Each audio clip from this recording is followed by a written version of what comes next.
بسم اللہ الرحمن الرحیم۔ فہم قرآن یہ تفسیر ہے،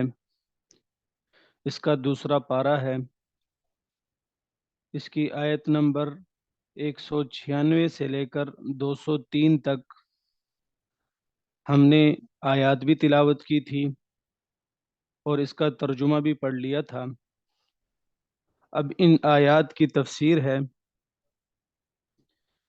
اور جب حج یا عمرہ کرنا ہو تو اس حج اور عمرہ کو اللہ تعالیٰ کے راضی کرنے کے واسطے پورا پورا ادا کیا کرو کہ اعمال و آداب بھی سب بجا لاؤ اور نیت بھی خالص ثواب ہی کی ہو۔ پھر اگر کسی دشمن کی جانب سے یا کسی مرض کے سبب سے حج و عمرہ کے پورا کرنے سے روک دیے جاؤ تو اس حالت میں یہ حکم ہے کہ قربانی کا جانور جو کچھ میسر ہو اس کو حرم میں ذبح کراؤ، اور حج و عمرہ کی جو وضع اختیار کر رکھی تھی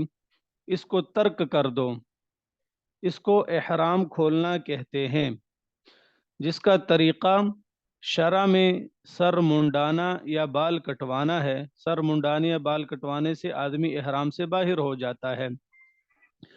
اور یہ نہیں کہ رکاوٹ پیش آتے ہی فوراً احرام کھول دو، بلکہ اپنے سروں کو احرام کھولنے کی غرض سے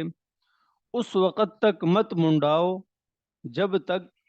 کہ وہ قربانی کا جانور جس کے ذبح کا اس حالت میں حکم تھا اپنے موقع پر نہ پہنچ جائے،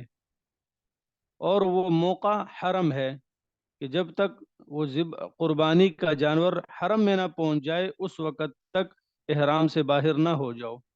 کہ اس قربانی کا جانور حدود حرم ہی میں ذبح کیا جا سکتا ہے۔ وہاں اگر خود نہ جا سکے تو کسی کے ہاتھ بیچ کر یا حرم میں موجود کسی شخص کو کہہ کر ذبح کرایا جائے۔ جب جانور ذبح ہو جائے اس وقت احرام کھولنا جائز ہوگا۔ البتہ اگر کوئی تم میں سے کچھ بیمار ہو یا اس کے سر میں کچھ زخم یا درد یا جوؤں وغیرہ کی تکلیف ہو اور اس بیماری یا تکلیف کی وجہ سے پہلے ہی سر منڈانے کی ضرورت پڑے تو اس کو اجازت ہے کہ وہ سر منڈا کر فدیہ یعنی اس کا شرعی بدلہ دے دے، یعنی خواہ 3 روزے سے یا 6 مسکینوں کو فی مسکین صدقہ فطر کے برابر یعنی نصف سا گیہو خیرات کے طور پر دے دینے سے یا ایک بکری ذبح کر دینے سے۔ یہ مختلف قسم کے گویا کہ احرام سے باہر آنے کے لیے سر منڈانے سے پہلے اس کے لیے کرنا پڑے گا، یا تو روزے رکھنے پڑیں گے 3، یا پھر 6 مسکینوں کو صدقہ فطر کے برابر دینا پڑے گا، یا نصف سا گیہو خیرات کرنا پڑے گا، یا ایک بکری ذبح کرنی پڑے گی۔ پھر جب تم امن کی حالت میں ہو، خواہ تو پہلے ہی سے کوئی خوف و مزاحمت پیش نہیں آئی یا ہو کر جاتی رہی، تو اس صورت میں حج و عمرہ کے متعلق قربانی کرنا ہر ایک کی ذمہ نہیں ہے، بلکہ خاص جو شخص عمرہ سے اس کو حج کے ساتھ ملا کر منتفع ہوا ہو، یعنی ایام حج میں عمرہ بھی کیا ہو، غرض قران کیا ہو یا تمتع کیا ہو۔ یہ حج کی مختلف قسمیں ہیں، حج قران، حج تمتع۔ حج قران میں یہ ہوتا ہے کہ میقات سے حج و عمرہ دونوں کا اکٹھے ہی احرام باندھ دیا جاتا ہے، پھر اس میں احرام نہیں کھولا جاتا جب تک حج نہ ہو جائے۔ اور تمتع میں یہ ہوتا ہے کہ میقات سے پہلے عمرے کا احرام باندھا جاتا ہے، پھر جب حج کے ایام آتے ہیں یعنی 8 ذی الحجہ کو پھر حج کا احرام باندھا جاتا ہے۔ تو فقط اس پر واجب ہے کہ جو کچھ قربانی میسر ہو ذبح کرے۔ یہ قربانی کرنا ان دونوں حج والوں پر لازم ہے، جو حج قران کر رہا ہے یا حج تمتع کر رہا ہے۔ اور جس نے صرف عمرہ کیا ہو یا صرف حج کیا ہو اس پر حج یا عمرہ کے متعلق کوئی قربانی نہیں ہے۔ یہ حج کی تیسری قسم ہے جسے حج افراد کہا جاتا ہے، کہ محض صرف حج کا احرام باندھنا ہے، یعنی ایام حج آگے وہاں پر حج کا احرام باندھ لیا، اس سے پہلے کوئی عمرہ نہیں کیا ان ایام میں، ان کے اوپر کوئی ضروری نہیں ہے۔ پھر ایام حج میں حج و عمرہ کو جمع کرنے والوں میں سے جس شخص کو قربانی کا جانور میسر نہ ہو، مثلا غریب ہے، تو اس کے ذمہ بجائے قربانی کے 3 دن کے روزے ہیں ایام حج میں، جو کہ 9ویں تاریخ ذی الحجہ تک ہوتے ہیں، اور 7 دن کے روزے ہیں جبکہ حج سے تمہارے لوٹنے کا وقت آ جائے، یعنی حج کر چکو، خواہ لوٹنا ہو یا کہ وہی رہنا ہو۔ یہ پورے 10 دن کے روزے ہوئے۔ یہ اس شخص کے لیے ہے کہ جن پر قربانی لازم تھی حج کے موقع پر، جو حج قران کر رہا تھا یا حج تمتع کر رہا تھا، لیکن کسی وجہ سے اب وہ قربانی نہیں کر سکتا، مثلا غریب آدمی ہے، اس کے پاس اتنے پیسے نہیں ہیں کہ قربانی کرے، تو اس کے لیے پھر یہ 10 روزے ہیں۔ 3 روزے تو ایام حج سے پہلے پہلے رکھنے ہیں، اور ایام حج سے مراد یعنی 9 ذی الحجہ سے پہلے پہلے، اور 7 روزے حج کرنے کے بعد رکھنے ہیں، چاہے وہ وہیں پر رکھے مدینہ میں یا مکہ میں، یا پھر وہ واپس پاکستان آ کر وہاں پر 7 روزے رکھ لے، دونوں طرح کا اسے اختیار ہے۔ اور یہ بھی یاد رکھو کہ ابھی جو حج و عمرہ کے ملانے کا حکم ہوا ہے، یہ ملانا ہر ایک کو درست نہیں، یعنی حج تمتع کرنا یہ ہر ایک کے لیے جائز نہیں ہے،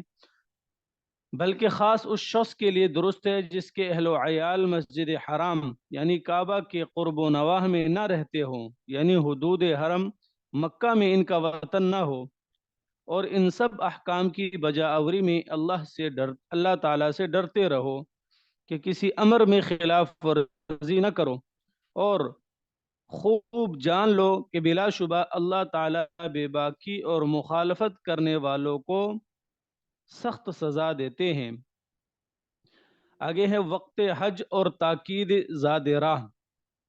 افعال حج کا زمانہ چند مہینے ہیں جو مشہور و معلوم ہے، ان میں ایک شوال، دوسرا ذی قعدہ، تیسرا ذی الحجہ کے پہلے 10 دن ہے۔ سو جو شخص ان ایام میں اپنے ذمہ حج مقرر کر لے کہ حج کا احرام باندھ لے، تو پھر اس شخص کو حج کے دنوں میں بیوی سے نہ کوئی فحش بات جائز ہے، اور نہ کوئی نافرمانی درست ہے، اور نہ کسی قسم کا نزاع اور جھگڑا زیبا ہے، بلکہ اس کو چاہیے کہ ہر وقت نیک ہی کاموں میں لگا رہے، اور جو نیک کام کرو گے خدا تعالیٰ کو اس کی اطلاع ہوتی ہے، سو اس کا ثمرہ تم کو عنایت ہوگا۔ اور جب حج کو جانے لگو تو زاد راہ یعنی خرچ ضرور ساتھ لے لیا کرو۔ سب سے بڑی بات اور خوبی خرچ میں گداگری سے بچا رہنا ہے، اور اے ذی عقل لوگو، ان احکام کی تعمیل میں مجھ سے ڈرتے رہو اور کسی حکم کے خلاف مت کرو۔ فائدہ: فحش بات 2 طرح کی ہوتی ہے، ایک وہ جو پہلے سے حرام ہے، وہ حج کی حالت میں زیادہ حرام ہوگی، دوسرے وہ جو پہلے سے حلال تھی، جیسے اپنی بیوی سے بے حیائی اور بے حجابی کی باتیں کرنا، حج میں یہ بھی درست نہیں ہے، دونوں چیزوں سے منع کر دیا۔ اگلی بات ہے کہ حج میں تجارت کرنا، اور اگر حج میں کچھ اسباب تجارت ہمراہ لے جانا مصلحت سمجھو تو تم کو اس میں ذرا بھی گناہ نہیں کہ حج میں معاش کی تلاش کرو جو تمہاری قسمت میں تمہارے پروردگار کی طرف سے لکھی ہے۔ فائدہ: تجارت کی اجازت کی تصریح اس لیے فرمائی کہ اسلام سے قبل ان ایام میں تجارت کیا کرتے تھے، اسلام کے بعد شبہ ہوا کہ شاید گناہ ہو، اس لیے گناہ نہ ہونا بتا دیا، لہذا مباح تو یقیناً ہے۔ اب رہی یہ بات کہ اخلاص کے خلاف تو نہیں،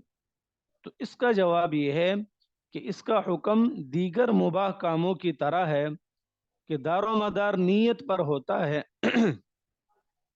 اگر حج سے اصلی مقصود تجارت ہی ہے، یا حج اور تجارت دونوں مساوی درجہ میں ہے، تو بے شک اخلاص کے خلاف ہے اور حج کا ثواب کم ہو جائے گا۔ اور اگر اصلی مقصود حج ہے اس طور پر کہ اگر تجارت کا سامان نہ رہے تب بھی حج کو ضرور جائے گا، اور تجارت محض تابع ہے، تو اخلاص کے خلاف نہیں، بلکہ اگر اس کے ساتھ یہ نیت ہو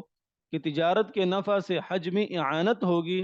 تو اور اوپر سے تجارت میں ثواب ملے گا۔ اگلی بات ہے کہ وقوف عرفات اور مزدلفہ۔ پھر جب تم لوگ عرفات میں ٹھہر کر وہاں سے واپس آنے لگو تو مشعر حرام کے پاس یعنی مزدلفہ میں آ کر شب کو وہاں قیام کر کے خدا تعالیٰ کی یاد کرو، اور یاد کرنے کے طریقہ میں اپنی رائے کو دخل مت دو، بلکہ اس طرح یاد کرو جس طرح تم کو اللہ تعالیٰ نے بتا رکھا ہے، اور حقیقت میں اس بتانے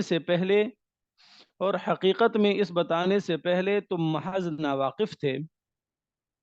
پھر اس میں ایک اور بھی بات یاد رکھو کہ جاہلیت کے دور میں یہ معمول بن گیا تھا کہ تمام حجاج تو عرفات میں وقوف کر کے پھر وہاں سے مزدلفہ کو آتے تھے، اور یہ قریش مزدلفہ ہی میں رہ جاتے تھے، عرفات نہ جاتے تھے۔ یہ جائز نہیں ہے، بلکہ وقوف عرفات تو حج کا بہت بڑا رکن ہے، بلکہ تم سب کو خواہ قریش ہو یا غیر قریش ضروری ہے کہ اسی جگہ یعنی عرفات ہو کر واپس آؤ جہاں اور لوگ جا کر وہاں سے واپس آتے ہیں، اور احکام حج میں پرانی رسموں پر عمل کرنے سے خدا تعالیٰ کے سامنے توبہ کرو، یقیناً اللہ تعالیٰ معاف کر دیں گے اور مہربانی فرمائیں گے۔ اگلی بات ہے وقوف مینا۔ مینا میں قیام کرنا، وہاں پر وقوف کرنا۔ مزدلفہ کے بعد لوگ مینا جاتے ہیں۔ جاہلیت میں بعضوں کی تو یہ عادت تھی کہ حج سے فارغ ہو کر مینا میں جمع ہو کر اپنے آباء و اجداد کے مفاخر و فضائل بیان کیا کرتے۔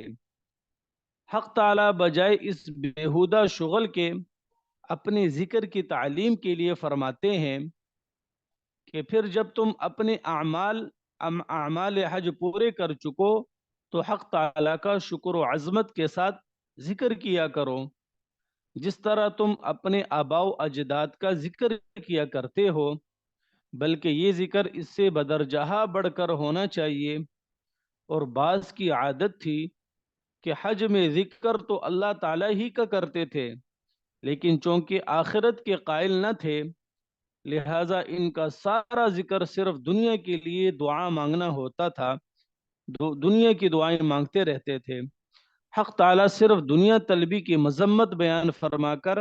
بجائے اس کے دنیا و آخرت دونوں کی طلب کرنے کی ترغیب دیتے ہوئے فرماتے ہیں، سو بعض آدمی جو کہ کافر ہے ایسے ہیں جو دعا میں یوں کہتے ہیں کہ اے ہمارے پروردگار، ہم کو جو کچھ دینا ہو دنیا میں دے دیجئے، اور بس، یعنی صرف دنیا مانگتے تھے اور کچھ نہیں مانگتے تھے، ان کو جو کچھ ملنا ہوگا دنیا ہی میں مل کر رہے گا۔ اور ایسے شخص کو انکار آخرت کی وجہ سے آخرت میں کوئی حصہ نہ ملے گا۔ اور بعض آدمی جو کہ مومن ہے ایسے ہیں جو دعا میں یوں کہتے ہیں کہ اے ہمارے پروردگار، ہم کو دنیا میں بھی بہتری یعنی توفیق بندگی عنایت کیجیے، اس میں وہ مال اور صحت بھی داخل ہے جس کو بندگی اور اعمال حسنہ میں دخل ہو، اور آخرت میں بھی بہتری یعنی ثواب اور رحمت و جنت دے دیجیے اور ہم کو عذاب دوزخ سے بچائیے۔ سو یہ لوگ اوپر کے لوگوں کی طرح بے بہرا نہیں، بلکہ ایسے لوگوں کو دونوں جہان میں بڑا حصہ ملے گا۔ ان کے اس عمل یعنی خیر دارین کی طلب کی وجہ سے، اور اللہ تعالیٰ جلد ہی حساب لینے والے ہیں، کیونکہ قیامت میں حساب ہوگا اور قیامت نزدیک آتی جاتی ہے۔ جب حساب جلدی ہونے والا ہے تو وہاں کی بہتری کو مت بھولو، اور مینا میں خاص طریقہ سے بھی اللہ کا ذکر کرو چند روز تک۔ وہ خاص طریقہ کنکریوں کا خاص 3 جمرات پر مارنا ہے، جس کو شیطان کہا جاتا ہے کہ بڑا شیطان، درمیانہ شیطان اور چھوٹا شیطان، ان کو کنکریاں ماری جاتی ہے، اور وہ چند روز ذی الحجہ کی 10ویں، 11ویں، 12ویں تاریخیں ہیں یا 13ویں بھی کہ ان میں کنکریاں ماری جاتی ہے، پھر جو شخص کنکریاں مار کر 10ویں تاریخ کے بعد 2 دن میں مکہ واپس آنے میں تعجیل کرے، اس پر بھی کچھ گناہ نہیں۔ اور جو شخص ان 2 دن میں مکہ کی طرف واپسی میں تاخیر کرے، یعنی 12ویں کو نہ آئے بلکہ 13ویں کو آئے، اس پر بھی کچھ گناہ نہیں۔ اور یہ سب باتیں اس شخص کے واسطے ہے جو خدا سے ڈرے، اور نہ ڈرنے والے کو گناہ ثواب ہی سے غرض نہیں، اور اللہ تعالیٰ سے ڈرتے رہو، اور خوب یقین رکھو کہ تم سب کو خدا ہی کے پاس جمع ہونا ہے۔ اللہ تعالیٰ سے دعا ہے کہ اللہ تعالیٰ عمل کرنے کی توفیق عطا